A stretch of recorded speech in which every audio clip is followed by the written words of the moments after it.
오늘도 주님의 말씀을 통해 하나님 나라를 누리는 복이 있기를 주님의 이름으로 축원합니다. 제가 어릴 때만 해도 지금은 이제 그러면 안 되죠. 근데 선생님들이 매를 참 많이 들었어요. 그리고 선생님들이 가지고 다니는 그 막대기 매에 자주 써 있는 문구가 있어요. 뭐 선생님마다 여러 문구들을 쓰겠지만 가장 많이 써 있는 게 뭐예요? 사랑의 매였죠. 사랑의 매. 그 당시에는 그게 이해가 되지 않았어요. 매가 무슨 사랑의 매냐, 자기 기분과 감정 따라 아이들을 때리는 게 무슨 사랑의 매냐 했는데, 이제 어른이 되고 나서 보니까 정말 사랑의 매도 있더라고요. 물론 모든 선생님이 사랑의 매를 들었던 것은 아니죠. 그러나 정말 사랑의 매가 있어요. 아이들을 키우다 보니까 이 아이들을 정말 사랑해서 바른 길로 인도하기 위해 혼내야 되고, 때로는 엄한 말도 해야 되고, 때로는 매를 들어야 할 때도 있는 것을 보게 되죠. 그런 것처럼 정말 사랑의 매가 있구나. 이 사랑의 매와 몽둥이는 달라요. 어떻게 달라요? 몽둥이는 사랑의 매는 말 그대로 사랑이 전제해 있죠. 정말 진정으로 사랑해서 그 아이를 바른 길로 가르치기 위해서 하는 모든 일련의 과정들이 사랑의 매가 돼요. 그런데 몽둥이는 어떤 상대의 잘못을 가지고 분노하고 감정에 치우쳐서 끝장을 보겠다고 하면 그건 몽둥이가 되죠. 그래서 솜방망이조차도 이런 감정에 치우친 것이 되면 아주 흉악한 몽둥이가 될 수밖에 없는 거예요. 그리고 이런 감정이 치우친 말 한마디도 우리에게는 때로는 몽둥이가 될 수 있죠. 그런데 정말 사랑의 마음을 담고 있다면 우리의 그 말은 단순히 상처내는 말이 아니라 그 말을 통해 바른 길로 갈 수 있고, 때로는 여러 가지로 제약하고 제한하고 또 심지어 매를 든다 할지라도 그것이 사랑의 바탕이 되어 있다면 그 사람을 바른 길로 인도할 수 있는 것이 되어지는 것이죠. 왜 이런 말을 하냐 하면 바울도 사랑의 매를 참 많이 들었어요. 그래서 그 성도들을 정말 사랑하는 마음에 바른 길로 인도하려고 하다 보니까 거친 언사를 내뱉을 때도 있었고, 또 징계해야 된다고 말할 때도 있었던 거죠. 고린도 교회에 문제가 많았기 때문에 우리가 고린도 전서에서도 보았지만 이런 자를 왜 가만히 내버려 두느냐, 출교해야 된다, 그런 강한 어조의 말도 했었던 거죠. 그러나 그것이 어떤 개인적인 감정으로 그를 미워해서가 아니라 교회를 정말 사랑하는 거죠. 고린도 교회와 그 성도들을 정말 사랑해서 그들이 바른 길로 가게 하고자 교회를 허물고 또 성도들을 물들게 하는 그 죄에 대해서 출교시킬 수밖에 없는 바울의 마음은 더 찢어지게 아프죠. 그럼에도 불구하고 그렇게 말할 수밖에 없는 문제들이 있었다는 거예요. 그리고 이제 심지어 바울이 고린도전서를 보낸 다음에 직접 고린도 교회를 방문하기도 했어요. 그가 방문하면 이제 교회의 모든 문제가 해결될 거라고 생각했어요. 왜냐하면 그곳에 복음의 씨앗을 심었던 자가 바울이었고, 또 바울에게 그 사도권이 있었기 때문에 그 사도권을 가지고 방문해서 바른 길로 가르치고 인도하면 그 안에 있었던 모든 문제들이 해결되어질 것이라고 생각했는데, 그 생각과 다르게 고린도 교회의 반대가, 또 그들의 그 반항이 생각보다 컸던 거예요. 그래서 문제를 온전히 해결하지 못하고 서로 간에 상처를 받은 가운데 바울이 돌아오게 되었던 거예요. 그래서 바울이 그들을 위해서, 그가 정말 감정에 치우쳤다면 그들을 이제 아마 버렸을 거예요. 편지를 보내도 또 직접 방문해도 해결되지 않고 자기를 대적하고 순순히 받아들이지 않는 그들을 보았을 때 바울이 그들을 내버릴 수도 있었어요. 그러다가 멸망의 길로 가라 내버릴 수도 있었지만, 그들을 사랑한 까닭에 그가 어떻게 해요? 눈물의 편지를 보냈다고 했죠. 디도편에 눈물의 편지를 써서 보냈어요. 그 눈물의 편지가 4절에서 말하는 많은 눈물로 너희에게 썼노니, 여기에서 눈물의 편지라는 별명이 붙게 됐죠. 그래서 디도편에 이 눈물의 편지를 써서 보냈고, 그리고 이 편지가 그나마 그들에게 받아들여졌어요. 이게 직접 대면해서 말하다 보면 사람은 감정이 올라올 수밖에 없죠. 그리고 대면해서 말하다 보면 분명 자기가 잘못했어도 그 잘못을 받아들이기보다는 순간 부끄럽고 수치스럽고 모멸감이 느껴지니까 뭔가 적대시 대할 수밖에 없는 거죠. 그래서 그가 찾아갔을 때 그들이 적대시했었고, 바울은 또 가고자 했지만 혹여나 또 오해를 산다거나 어떤 갈등의 문제가 생길까봐 방법을 달리해서 이 디도를 통해 편지를 보냈던 거죠. 사실상 보면 목회는 디도나 디모데가 참 잘했던 것 같아요. 성격이 온순하고 유순하여서 말하는 것에 있어서도 참 잘 전하는 자였던 거죠. 그런데 바울은 여러분들도 알다시피 성격이 좀 직설적이에요. 그러다 보니까 의도치 않게 그의 마음과 다르게 오해가 생기는 경우들이 왕왕 있었던 거죠. 그러니까 하나님이 주신 지혜로 방문하려던 계획을 바꿔서 바울이 이렇게 눈물의 편지를 쓴 거예요. 다시 또 맨 처음에는 고린도로 바로 가려고 했지만, 그랬다가 또 갈등의 문제가 생길까봐 오해가 없도록 눈물의 편지를 써서 보냈던 거죠. 그 편지가 좀 남아있으면 좋을 텐데 그 편지는 아직 이제는 남아있지 않아서 정확히 어떤 내용인지는 우리가 알 수 없어요. 그런데 이 고린도후서의 표현들을 보면 아마도 그들에 대한 이제 훈계, 정말 눈물로써 바른 길을 가기를 읍소하는 훈계이기는 하지만 정말 눈물로써 그들을 향해 옳은 길로 가라고 훈계의 말과 책망의 말들을 썼을 거예요. 그리고 그뿐만 아니라 문제가 있고 잘못이 있는 사람들에 대한 징계에 대한 것도 어떻게 처리해야 되는가, 이런 경우는 어떻게 처리해야 되는가, 어떤 징계, 권징 이런 것들에 대한 조례들도 아마 상당히 담았을 것으로 보여져요. 그러니 그 편지를 받고 그 징계를 해야 되잖아요. 잘못한 사람들에 대해서 징계해야 되잖아요. 우리가 교회에서 징계한다, 징벌한다, 권징한다 하면 느낌이 어때요? 아니, 사랑으로 품어줘야지. 왜 징계하느냐, 징벌하느냐, 이런 마음이 들어요. 그런데 사랑해야 되는 것과 또 사랑하기 때문에 징계해야 되는 것도 있어요. 그 사람을 그냥 내버려 두면 어떻게 돼요? 악한 길로 계속 가는데 징계하지 않으면 안 되죠. 그리고 자기만 또 가는 게 아니라 교회에도 악한 영향을 끼칠 수밖에 없어요. 그러니까 과도한 징벌도 문제지만 또 약하게, 너무 약하게 징벌하는 것도 문제가 되는 거예요. 그래서 정말 온당한, 정말 합당한, 그의 잘못에 대한 합당한 징벌도 때로는 필요해요. 그래서 우리 교회가 속해 있는 대한예수교 장로회의 그 헌법이 있어요. 그 헌법에 보면 권징 조례들이 있어요.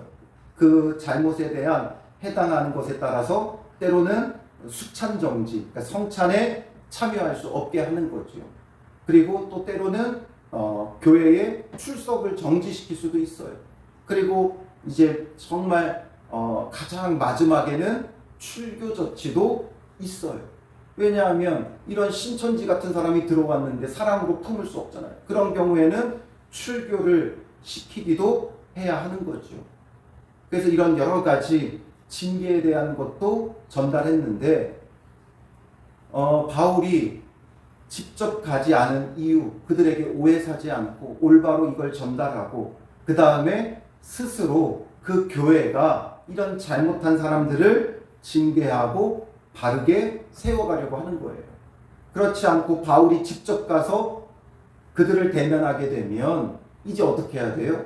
직접 징계해야 돼요. 그럼 그 고린도 교회는 어떻게 돼요? 여러 가지 더 큰 상처와 아픔과 분쟁을 겪을 수밖에 없죠. 바울이 직접 가서 그들을 징벌하게 되면 그런 문제뿐만 아니라 또 더 나아가 교회가 스스로 설 힘을 잃는 거예요. 바울에 의해서만 좌지우지되는 교회가 되는 거죠. 그러니 바울에 의해서 좌지우지하는 게 아니라 그들이 하나님 앞에 온전히 서서 그들 스스로가 교회를 바로 세울 수 있도록 그 곁에서 바울은 돕는 자로서 이 눈물의 편지를 통해 그들이 스스로 자기들의 문제를 해결하고 온전히 서게 하려고 하는 거죠. 그래야만 또 다른 문제가 생겼을 때 어떻게 되겠어요? 스스로 그 문제들을 해결하는 거죠. 전에 우리가 이런 조례를 따라서 이런 규례를 따라서 이렇게 징벌했었다.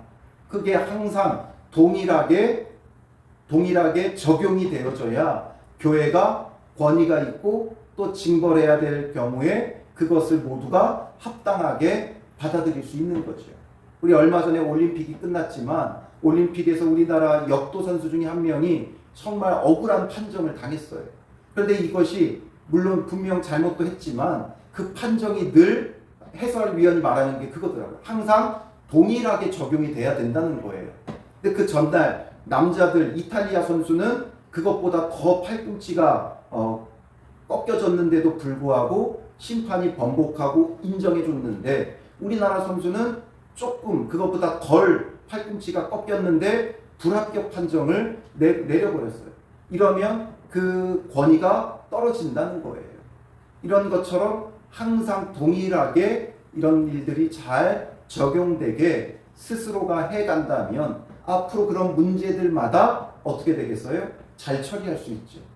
그렇지 않으면 늘 바울이 이래라 저래라 해야 되고 바울에 의해서만 움직이는 교회, 바울에게 조종당하는 교회밖에 되지 않는 거예요. 그래서 바울이 그 계획을 변경해서 이들에게 먼저 눈물의 편지를 보내고 그 다음에 이제 경로를 변경해서 마게도냐를 거쳐 이제 고린도로 가게 되어지는 거죠. 그래서 이 눈물의 편지를 그나마 다행인 것은 그들이 수용했다는 거예요. 그가 직접 찾아갔을 때는 대적하던 자들이 이 편지를 보고 오해가 풀렸고 그것이 받아들여졌어요. 그래서 우리가 앞선 본문에서부터 바울이 경로를 변경했던 것, 그가 신실하지 못해서가 아니다라는 것을 소극적으로 설명했죠. 그리고 이제 본문의 더 구체적인 이유를 말해요. 23절에 내가 내 목숨을 걸고 하나님을 불러 증언하게 하시게 하노니, 정말 내 목숨도 걸고 하나님께 증언하게도 하겠다라는 거예요. 그러면서 내가 다시 고린도에 가지 아니한 것은 너희를 아끼려 함이라 말하죠. 내가 직접 당장에 쫓아가지 않았던 이유는 너희를 아끼기 때문이다. 너희를 미워해서거나 내가 신실하지 못해서 또 아니면 내 이익을 따라 여러 가지를 변경한 것이 아니라 정말 너희를 아끼기 때문이다 라는 거죠. 왜냐하면 바울이 직접 찾아가면 그들에게 엄한 소리, 정말 혹독한 말들, 그리고 이제는 최후가 되어졌기 때문에 불의한 자들에 대해서 징계할 수밖에 없기 때문이죠. 그러나 정말 그들을 아끼는 까닭에 이 눈물의 편지와 함께 그들이 회개하고 돌이키고 스스로 설 수 있게 하기 위함이었던 거예요. 이 마음을 보면 그냥 그들을 대면하기가 껄끄럽거나 아니면 이제 그들에 대해서 마음이 달라졌거나 신실하지 않는 게 아니죠. 그의 마음은 어디까지나 누구의 마음을 품고 있어요? 그리스도 예수의 마음을 품고 있는 거예요. 그들을 정말 사랑해서 징계하기 전에, 징벌하기 전에 오해를 풀고 또 바른 길을 가르치고 그리고 그들이 스스로 먼저 회개하고 돌이킬 수 있도록 또다시 기회를 주고 있는 거죠. 이 마음이 바로 그리스도 예수의 마음이에요. 왜 그리스도 예수의 마음이에요? 예수님도 속히 오실 것이라고 말씀하셨지만 아직까지 오지 않으셨어요. 부활하신 그 주님을 통해 이제 승천하시며 너희가 본 이대로 다시 오실 것이다 말씀하셨지만 아직까지 오지 않았어요. 곧 오실 것이라고 말했지만, 사도들이 곧 오실 것을 계속해서 말했지만, 시간이 지금 물리적인 시간이 얼마나 지났어요? 2000년에 가깝게 지나고 있죠. 곧 오신다고 했는데 왜 오시지 않느냐? 그럼 예수님도 신실하지 못한 분이냐? 그게 아니죠. 예수님께서 더디 오시는 이유가 뭐라 그랬어요? 베드로후서 3장 9절에 보면 주의 약속은 어떤 이들이 더디다고 생각하는 것 같이 더딘 것이 아니라 오직 주께서는 너희를 대하여 오래 참으사 아무도 멸망하지 아니하고 다 회개하기에 이르기를 원하시느니라 말씀하죠. 곧 오실 것이라고 말씀하신 주께서 더디 오시는 이유는 우리를 사랑하기 때문에 그래요. 우리를 사랑하셔서 어느 누구도 아무도 멸망하지 아니하고 다 회개하고 구원받게 하기 위해서. 그래서 주님께서 오래 참고 기다리시는 거예요. 즉 나에 대하여 참고 계시는 거예요. 물론 우리에게의 곧과 하나님에게의 곧은 다르죠. 그냥 단순히 하루가 1000년 같고 1000년이 하루 같은 하나님이시기에 하나님의 곧 오신다는 그 개념은 우리의 개념과 다르다라고만 설명하는 게 아니에요. 그냥 어거지로 해석하는 게 아니에요. 그게 아니라 분명 곧 오시지만 주님의 그 다시 오시는 날이 되면 지체하지 않고 곧 오세요. 그러나 다만 지금 물리적인 시간이 길어지는 이유는 우리가 회개하고 돌이켜 주께로 오고 멸망당하지 않고 구원받기를 원하시는 하나님의 사랑인 거죠. 그러니 바울이 지체하지 않고 고린도 교회에 가면 그 징벌하고 그 징벌하는 가운데는 마지막에는 어떤 사람까지 있겠어요? 출교당해야 되는 사람도 있는 거예요. 그러면 그 사람은 어떻게 구원받을 수 있겠어요? 또 한 번 출교당하면, 제명당하면 다시 돌아온다는 게 결코 쉽지가 않죠. 그래서 바울은 자기 마음대로 주관하는 것이 아니라 그들이 스스로 서고 회개하고 돌이키려고 그들을 아껴서라는 거예요. 그래서 24절에 우리가 너희 믿음을 주관하려는 것이 아니요. 우리가 바울과 사도들이 너희들을 임의대로 주관하려고 하는 게 아니다. 내 마음대로 이랬다 저랬다 하고 또 그들에게 대해서 징벌하고 징계하고 그러면 결국에는 그들은 철저히 수동적으로 바울을 따를 수밖에 없는 거예요. 그러니까 스스로가 회개하고 돌이키고 바로 서고 또 다시 이런 문제가 발생하면 스스로가 해결해 갈 수 있도록 하고 있는 거죠. 그래서 바울과 사도들이 하는 건 뭐예요? 오직 너희 기쁨을 돕는 자가 되려 함이니. 기쁨을 돕는 자가 되게 하겠다. 그러니까 근심하게 하는 자가 아니라 기쁨을 돕는 자가. 그래서 오늘 본문을 해석하는데 가장 중요한 단어가 뭐예요? 가장 많이 나오는 말이 뭐예요? 읽어보면 근심이라는 말이 너무나도 많이 나오죠. 눈물로써 정말 훈계와 책망과 징계의 말을 그들에게 전했지만 이것은 그들을 근심하게 하려고 한 것이 아니라 그들에게 기쁨을 돕기 위한 거예요. 그 문제들을 해결하고 참된 기쁨을 누리게 하기 위해 바울이 눈물로써 편지를 쓴 거죠. 그러니까 우리에게도 필요한 건 이거예요. 누군가가 잘못했을 때 그 문제를 해결함에 있어서 옳고 그름만 따지고 진리만 내세우고 주장하는 것이 아니라 그 사람이 그 문제를 잘 해결하고 정말 주님 안에서 참된 구원의 기쁨을 누리도록 돕는 거예요. 그럼 어떻게 해야 됩니까? 그건 모든 사람에게 다르죠. 모든 사람에겐 달라요. 그래서 기쁨을 돕기 위해 기도해야 되는 거예요. 어떤 사람이 정말 문제가 있다 하면 잘잘못을 따지기 전에 그 사람이 주님 안에서 참된 구원의 기쁨을 누리도록 기도하고 하나님 앞에서 어떻게 돕는 것이 중요한지 지혜를 구해야 되는 거예요. 그래서 어떤 사람에게는 정말 다이렉트하게 아주 직접적으로 엄한 말이라도 해야 할 때가 있고, 또 어떤 사람에게는 정말 어린아이처럼 어르고 달래야 하는 사람도 있는 거예요. 그리고 어르고 달래다가 도저히 안 되면 엄한 말을 해야 될 때도 있는 거죠. 또 어떤 사람에게는 말보다는 정말 바울처럼 눈물의 편지를 써야 할 때도 있죠. 그래서 그 마음에 참된 사랑과 진심을 전달해야 되는 거예요. 그러니까 아마도 바울의 이 눈물의 편지가 그들에게 진심으로 와 닿았을 거예요. 그러니까 그걸 받아들이고 그 문제들을 해결해가고, 그래서 디도편에 그들이 이것을 받아들이고 돌이키고 회복되고 있다는 소식을 듣고 쓴 게 바로 이 고린도 후서예요. 고린도 후서는 디도가 이 눈물의 편지를 가지고 갔다가 그들이 그 눈물의 편지를 잘 받아들였다, 수용했다, 이 보고를 들은 다음에 이제 바울이 쓴 거죠.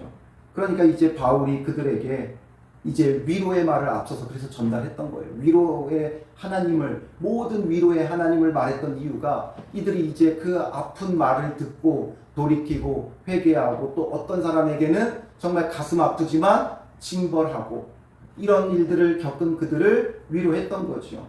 그러니 바울이 이제 말하고 있는 것, 너희를 근심하게 하려고 하는 것이 아니라 기쁨을 돕기 위한 것이다. 그래서 내가 너희에게 가고자 했던 계획도 변경했던 것이고 그 눈물의 편지를 너희에게 보내지 않았느냐라는 거죠. 이렇게 하는 것은 이는 너희가 믿음에 섰음이라. 그들이 믿음 가운데 서 있는 자들이기 때문에 이것이 가능하다고 바울도 믿었던 거죠. 그들이 정말 악한 자들이었다면 받아들여지지 않죠. 그럼 그들에게는 받아들여지지 않는 자들이라면 결국에는 출교시켜야 돼요. 가서 바울이 이래라 저래라 해야 돼요. 그러나 그들이 믿음에 서 있다는 걸 인정하고 존중하는 거예요. 우리는 왜 이래라 저래라 해요? 인정하지 않기 때문에 그래요. 상대를 무시하니까 자기 마음대로 이래라 저래라 막 거친 말들을 쏟아내는 거예요. 정말 사랑으로 존중한다면 함부로 말하지 않죠. 그러니 혹여나 바울이 함부로 말하거나 이럴까봐 참고 먼저 편지를 보냈던 거예요. 그들이 문제가 있어도 믿음에 서 있는 자들이라는 걸 인정하는 거죠. 인정하는 거예요. 그리고 이제 2장으로 넘어가면서 1절에 내가 다시는 너희에게 근심 중에 나아가지 아니하기로 스스로 결심하였노니 내가 너희를 근심하게 한다면 내가 근심하게 한 자밖에 나를 기쁘게 할 자가 누구냐 말하죠. 이제 더 이상 근심 중에 나아가지 않겠다. 근심하게 하려고 하는 것이 아닌데 자꾸만 이런 근심 중에 나아가 서로가 근심하게 되는 일을 만들지 않겠다라는 거죠. 3절에 내가 이같이 쓴 것은 내가 갈 때에 마땅히 나를 기쁘게 할 자로부터 도리어 근심을 얻을까 염려함이요. 그러니까 기쁘게 해야 되고 기쁘게 해야 할 자들로부터 근심을 얻는다라는 거죠. 또 너희 모두에 대한 나의 기쁨이 너희 모두의 기쁨인 줄 확신함이로라 말하죠. 나의 기쁨, 너희 모두에 대한 나의 기쁨이 또 너희 모두의 기쁨이다. 그러니까 서로가 무슨 관계가 되어야 된다는 거예요? 기쁨의 관계가 되어야 된다는 거예요. 나의 기쁨이 너희의 기쁨이 되고 너희의 기쁨이 나의 기쁨도 되어야 한다라는 거죠. 앞에서는 뭐라 그랬어요? 너희가 나의 자랑이고 또 나도 너희의 자랑이 된다 말했죠. 바로 그런 관계가 되어야 되는 거예요. 서로가. 그래서 바울이 그들은 나의 자랑이 되고 나는 너희의 자랑이 되고 또 나의 기쁨은 너희의 기쁨이 되고 너희의 기쁨은 나의 기쁨이 되고 근심을 서로 주고받는 자들이 아니라 기쁨을 주고받는 자, 그래서 기쁨을 돕는 자가 되어져야 하는 거예요.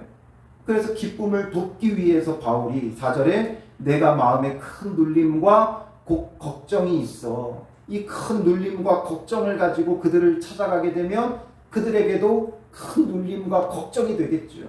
그러니까 많은 눈물로 너희에게 썼노니, 그래서 앞서서 많은 눈물을 너희에게 썼던 것이다 말하는 거죠. 이는 너희로 근심하게 하려는 한 것이 아니요 오직 내가 너희를 향하여 넘치는 사랑이 있음을 너희로 알게 하려 함이라. 근심하려고 하는 게 아니라 너희들을 진정으로 사랑한다는 것을 전하기 위해 했던 것이다 말하는 거죠. 정말 사랑하는 자, 정말 사랑하는 자는 이 눈물로 훈계와 책망을 하는 거예요. 그런데 사랑하지 않는 자는 어떻게 해요? 굳이 뭐 하려고 훈계해요? 그냥 내버려 두죠. 그가 어떻게 되든지 내버려 두는 거예요. 그러나 사랑하기에 바른 길로 가도록 눈물로 이렇게 쓰는 것이요. 그래서 그 사랑을 받아들여 달라는 거예요. 근심하려고 하는 게 아니라 어떻게 보면 낯간지러울 수 있지만 자기의 사랑의 고백을 하고 있는 거예요. 난 정말 너희를 사랑한다. 그래서 사랑으로 눈물로 그 편지를 썼었다 말하는 거죠. 그러니 오해하지 말고 받아들여 달라라는 거예요. 5절에 근심하게 한 자가 있었을지라도 나를 근심하게 한 것이 아니요 어느 정도 너희 모두를 근심하게 한 것이니. 이제 이 근심하게 한 자들은 아마도 앞선 바울의 그 눈물의 편지의 징계의 대상자들이었던 것 같아요. 그래서 이런 사람들은 징계해야 된다, 이렇게 징계해야 된다 했던 그 징계의 대상자들. 그런데 그들이 근심하게 한 것은 나를 근심하게 한 것이 아니다. 물론 바울이 그것 때문에 걱정도 했지만 나를 근심하게 한 것보다 더 중요한 건 뭐예요? 고린도 교회를 근심하게 한 거죠. 그래서 어느 정도 너희 모두를 근심하게 한 것이니, 여기에도 이제 바울의 그 마음이 표현이 돼요. 어느 정도라 함은 내가 너무 지나치게 말하지 아니하려 함이라. 그러니까 바울도 지금 스스로를 굉장히 자제하고 있는 거예요. 정말 하고 싶은 말은 많죠. 그들에 대하여 하고 싶은 말은 많지만 정말 절제하고 자제하고 온전히 자기의 그 사랑과 그 사랑에서 나오는 바른 길로 인도하고자 함이 여기에 표현되어 있는 거예요. 그래서 어느 정도라고 말한 거, 정말 있는 그대로 다 말하지 않고 어느 정도라고만 표현한 것은 지나치게 말하지 않으려 합니다. 사실상 어느 정도가 아니었던 거죠. 온 교회에 근심이 되었고 온 교회를 흔드는 그런 사람이었지만 바울이 그렇게까지는 표현하지 않고 어느 정도라고만 그냥 표현하고 있는 거죠. 이러한 사람은 많은 사람에게서 벌받는 것이 마땅하도다. 그러니까 그들은 벌받는 게 마땅하다. 벌 받아야 된다 이거죠. 그러니까 아마 그 눈물의 편지에 그들을 향한 해당 행위자에 대한 징벌을 명했을 것이고, 그리고 그들이 징벌했어요. 징벌하면서도 마음이 어떡하겠어요? 시원했겠어요? 잘못했으니까 이렇게 징벌받는 게 당연하지. 그러나 그가 다 누구예요? 교회 안에 한 형제요 자매였고, 또 더 따져본다면 가족이고, 또 아버지고 어머니고 딸이고 아들이었던 자들이잖아요. 그런 자들을 교회 안에서 징벌한다는 게 쉽겠어요? 징벌하면 교회에는 상처가 남아요. 물론 상처가 회복되어지면 더 건강해지지만 그 건강해지기를 위해서는 상처가 남는 거예요. 그래서 우리가 이렇게 하는 게 정말 맞을까? 우리가 사랑으로 해야 되는데 이게 우리 안에 뭔가 미움으로 갈등이 되는 건 아닌가? 이런 마음이 있을 때 그들에게 그들이 벌받는 것은 마땅한 것이다, 당연한 것이다, 위로하는 거죠. 그리고 거기서 끝나지 않아요. 벌받는 것 마땅하다, 그러니 걱정하지 말아라, 여기서 끝나는 게 아니라 이제 바울은 뭐라 그래요? 그런즉 너희는 차라리 그를 용서하고 위로할 것이니 말하고 있죠. 이제 그들에게 벌을 내렸어요. 그리고 그들이 벌을 받았어요. 그렇다면 이제는 뭐 해야 된다는 거예요? 용서하고 위로하라는 거죠. 우리는 그런데 어떻게 해요? 징벌받은 자를 용서하고 위로하는 게 아니라 색안경 끼고 보죠.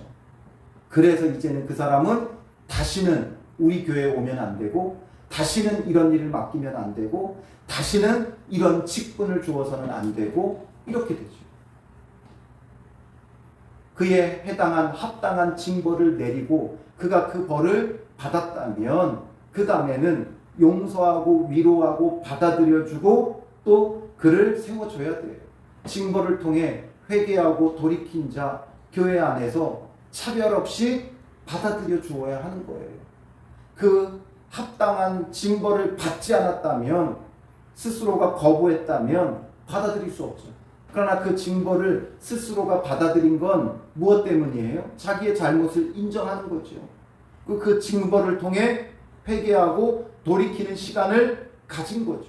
그러니 받아들여 줘야 되는 거예요. 우리는 어때요? 어떤 문제가 있는 사람 색안경 끼고 받아들이고, 우리 교회에는 안 왔으면 하죠.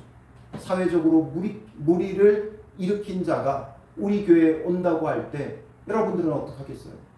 또 교계에 무리를 일으켰던 자가 우리 교회에 온다고 하면 어떡하겠어요? 아, 저 사람 이런 사람이지 저런 사람이지 쑥덕거리고 왜 그런 사람을 교회에 받아들이냐 뭐라고 하죠. 물론 그냥 받아들이면 안 되죠. 그 잘못에 대한 징벌을 받았다면 받아들일 수 있는 거예요. 그 징벌을 인정한다면 받아들여줘야 돼요. 어떤 사람이라도. 아무리 악한 죄를 범한 자랄지라도. 왜냐하면 우리는 모두가 다 죄인이고 예수님 때문에 구원받았기 때문이죠. 그래서 바울은 이제는 용서하고 위로하라는 거예요. 너희들이 그들을 징벌했다고 해서 거리끼거나 또 마음에 염려하거나 이러지 말고 이제는 용서하고 위로해라. 그가 너무 많은 근심에 잠길까 두려워하노라. 그렇지 않으면 그 사람은 완전히 낙심해요. 수치와 그 징벌받은 것에 대한 어떤 부끄러움, 수치, 이것으로 인해 완전히 낙심할 수밖에 없죠. 그러면 더 큰 갈등과 교회의 분쟁이 될 수밖에 없는 거예요. 그러니까 이제는 용서하고 위로하고 그가 완전히 낙심해서 주를 떠나지 않도록 사랑으로 위로하고 따뜻하게 품어주고, 계속해서 그 얘기를 꺼내면서 그 사람을 부끄럽게 하면 안 되죠. 그의 어떤 부끄럽고 수치스러운 것 이제는 덮어주고 묻어주어라 이거예요.